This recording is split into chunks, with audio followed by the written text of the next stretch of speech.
ხა ისე რაღაც სასოწარო კვეთილებაში ვარ, ჯერ ბრაში ვერც გადამდის, იმდანაც სევდიანი არის ეს ყველაფერი და არ მჯერა, რომ ეს რეალურად ხდება. სანამ საზოგადოება იმაზე მსჯელობდა, ღირს თუ არა დებატები რეჟიმთან განათლების მომავალ პერსპექტივაზე, სადებატოც თითქოს აღარაფერია ამ თემაზე. ზუსტად 20 წლის წინ 15 თებერვალს დაარსებული ილიას უნივერსიტეტი ერთ დღეში დაანგრიეს. დროის ამბავი იყო და აი ეს დროც დადგა. ეს ხო მარტო ილიას უნივერსიტეტს არ ეხება. ეს ხო ახალგაზრდების მოსპობაა საერთოდ და დასამარება საერთოდ ცოდნის განათლების იდეის. ეს არის სამარცხვინო რამე, რომელსაც კავშირი არაა განათლებასთან. უნივერსიტეტის თითქმის სრულად გაუქმება ჩვენი ეპოქისა და ბოლო დროის ყველაზე დიდი საგანმანათლებლო ტრაგედიაა.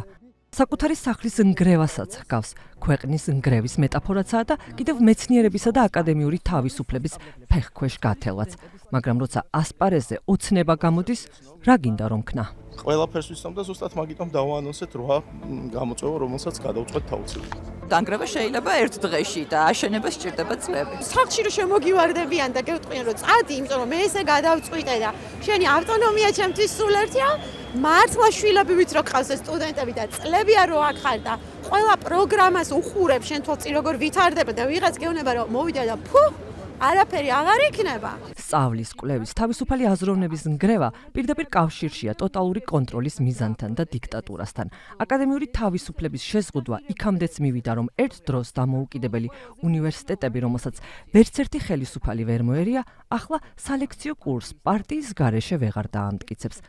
ერთ-ერთი გარანტია შეგვიძლია გქონდეს არის ის, რომ ევროპულ განათლებას ვეღარ მივიღებთ ამ ქვეყანაში. ამის მიზეზი ის არის, რომ თაობა გამოეპარა და თვლიან, რომ ამითი რაღაცა შეცვლა. ვერ შეცვლიან ვერაფერს ზელოდიან პერსპექტივაში. გაუმარჯოს ამ უნივერსიტეტს. რეფორმის მიხედვით უნივერსიტეტი პროგრამების 90% სრულად კარგავს, რაც იმას მოასწავებს, რომ განათლება ამ ქვეყანაში არაფრად ფასობს და სანამ უნივერსიტეტის შენობების სასტუმროებს, კოლ-ცენტრებსა და კაზინოებს დაუკავებიათ, მანამდე თავისუფლად მოაზროვნე საზოგადოება ქუჩაშია. აუნაზღაურებელი ზარალი მიადგება მთლიანად განათლების სექტორს, მთლიანად ამ სივრცეს და